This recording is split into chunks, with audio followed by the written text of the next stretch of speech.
It happens. All right, so on Belshir Vestige, we do have Knights Gaming Storms spawning in the bottom right location. In the top, we do have the green Zerg Rainman from Rainman from Knights Gaming, and Sintox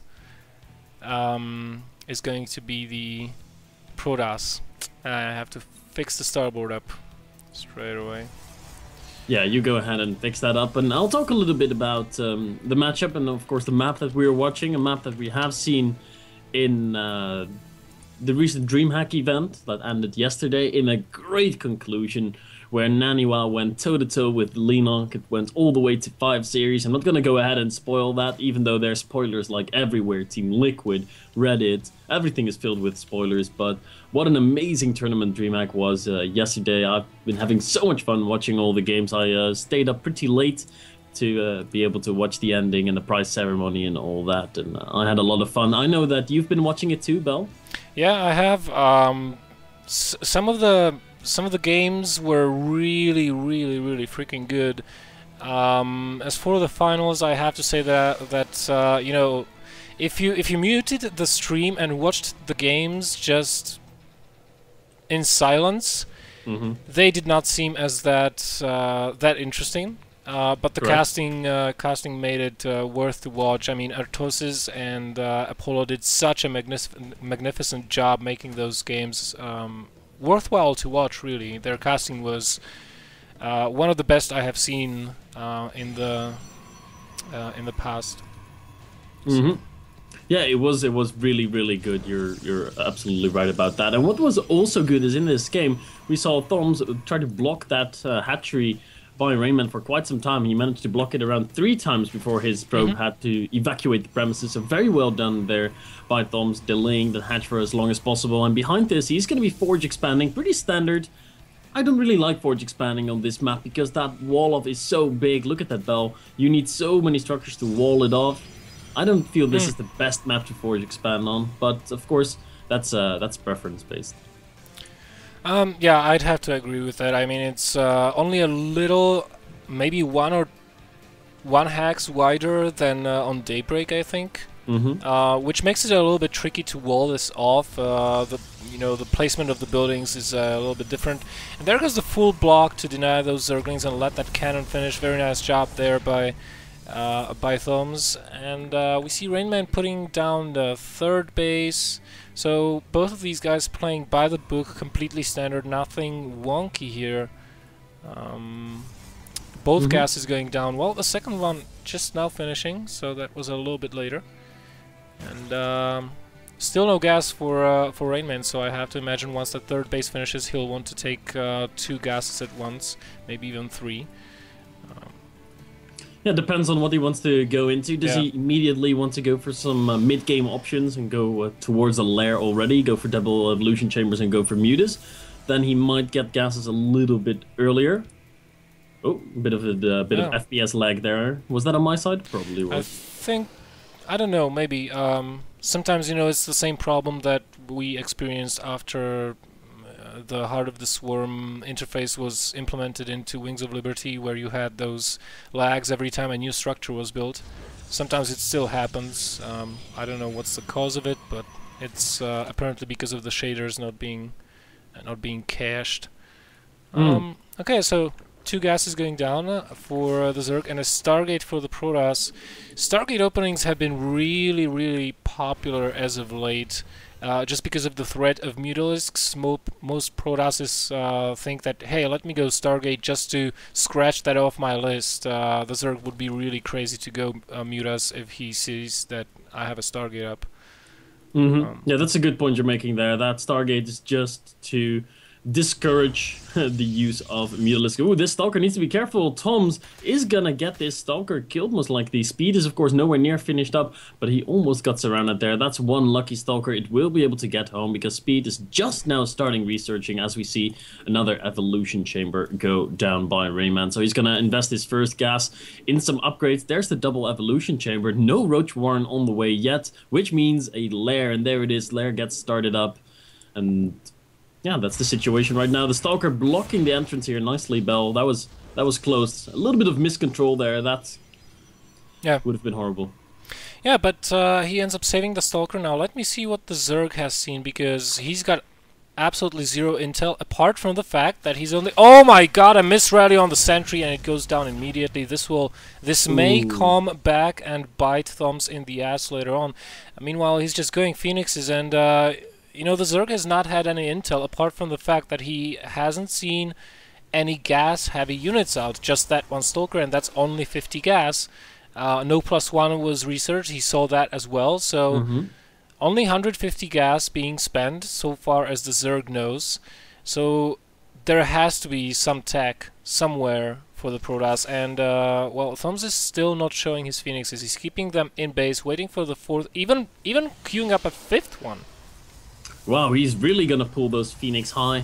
But we do see the lair has finished up for Rainman. He's now getting an Overseer Cocoon over the expansion of Toms, and he will be able to fly that in and probably be able to see what is happening. We see very early Immortal production behind this. I think this is going to be a bit of a two-base push here, as he's going to be expanding to a third. Is that where this probe is going to be going? Yes, it is, but there is a Zergling there, so the Zergling is going to be scanning that. And I don't think this push is really going to work out that well for Toms. I mean... There's going to be double upgraded Zerglings waiting for him. He doesn't have +1, and there's no roaches on the field, so the Immortals are not going to be that powerful, and he lacks the force fields to deal with the Lings. Yeah, there are quite a lot of Lings out on the map.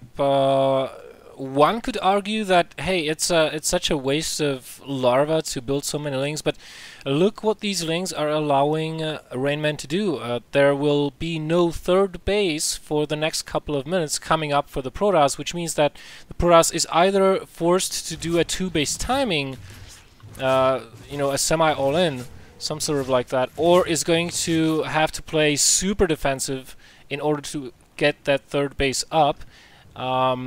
Both of which play into the cards of the Zerg right now. This is exactly what he wants, because, you know, with those double ups and mass speedlings, he probably can hold off any kind of two-base timing, if it's ground-based. And if he delays the third for a lot of time, then he can take multiple bases and tech on his own, because he knows the attack will be long ways off. Yeah, you're right, Bell. This game is really working out well for Rayman here, who's now going to be moving out towards the third base. Is he really going to commit to an attack here? Yes, he is. He's going to surround those Zealots and the Immortal. Immortal absolutely useless. The Sentry's running back home. They do get back to safety. The Phoenix, of course, not useful at all. They can lift those Zerglings, but they cannot lift enough of them to kill them all. And this third base is going to be forced to cancel. Immediately cancelled. And that was a really good attack by Rayman. He takes out pretty much the entire army, keeps Thumbs on two bases, knows exactly what's happening, and he's going to be teching to Hive as he continues to get Queens. Queens are going to be his method of dealing with the Phoenix in a mid-game. He's already got 11 Queens on the field, Bell, and he's getting another 3. So he's going to go to 15 Queens, pretty standard. Pretty standard indeed. I have to say, a lot of Zergs have been using Queens way more often than we were used to in the past.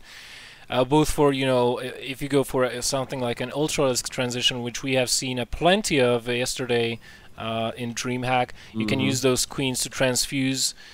You can use them as anti-air for Oracles, for Phoenix, even for Void Rays. I mean, if there's not that much ground support, those Queens are pretty damn good. They're still a pretty good piece of anti-air. And of course you avoid yourself going into Hydras. Queens cost no gas. And I'm wondering what we will end up seeing after the Hive finishes. We have Ultras. plus, yeah, probably. We have the melee upgrades number 2 finishing for the Zerg. And oh my god, will this third base be cancelled yet again? You have got to be kidding me. Yeah, it was a bit of a ballsy move by Thumbs. He might be able to take it alive. We are going to see the right click on the Nexus, and it will be forced to cancel. The Colossi is not attacking the Zerglings right now. That was a bit of a mismicro there by Thumbs, but I don't think he would have been able to save it either way. The Phoenix are still in the middle of the map. They've all got full energy. They could make a swoop over one of the mineral lines and kill at least 5 to 10 workers pretty easily, but for now, they're just sitting idle in the middle of the map. He really needs to use those a bit more actively. Yeah, and I mean, I really like the position the Zerg is in right now. The Protoss is so far behind in terms of tech, in terms of economy, And also in terms of tech, as far as the upgrade goes, we have +3/+3 on the way very shortly here for the Zerg. We have pathogen glints, we have chitinous plating, we have 10 ultralisks on the way.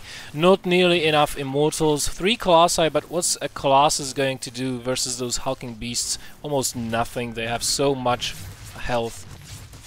Yeah, a Colossi is not what he's gonna need right now. Of course, you will need 2 or 3 Colossi when you're finding an Ultralisk Ling-based army to do with the Zerglings, but you really want to have 4 or 5 Immortals in there, and you want to start Immortal production even before the Ultralisks are starting to come on the field, because when there's 10 Ultralisks on the field and you see them and you think, oh, there's 10 Ultras, I need Immortals, that's way too late. You need to have a few Immortals out already in your army composition to really be able to deal with this. And I think this might be the death blow for Thoms, who's had so much trouble getting up his 3rd base. And now we have the big Zerg swarm fully maxed out, getting ready to waltz into the natural or the 3rd base. And this puny army by Thoms, I don't think it can really handle the might of the Zerg army, even though the upgrades are not finished up yet for Rayman. I think he's just waiting for the adrenal glands to finish. There they do and finish up. But attacking up the ramp, you know, that's always difficult, even if you do have the numbers, because you do get free-shotted from the units without a chance to retaliate. You need to gain vision, etc., etc., etc. But look at the creep spread. He's really using queens as part of his army. Yeah, he is using them very, very well. Are we going to see the transfuses go down? It's not even needed yet. He transfuses Ultras back to full HP. A recall gets used back towards the natural. That's going to give him a bit more of a defensive option. Rayman doesn't even care about the 3rd base. He could go over there and kill it easy peasy, but he's going to go and kill the rest of the army of Thoms. He kills the wall. Even though there's a really good concave here for Thoms, I just don't think he has enough. Has a single Ultralisk died yet? I don't think I've seen an Ultralisk die. We might see the first one go down there. So good transfusing by Rainman. Yeah, and you know, the core went down, the gateway went down, the front wall is broken, and there's no stopping these Ultralisks. And there we see the GG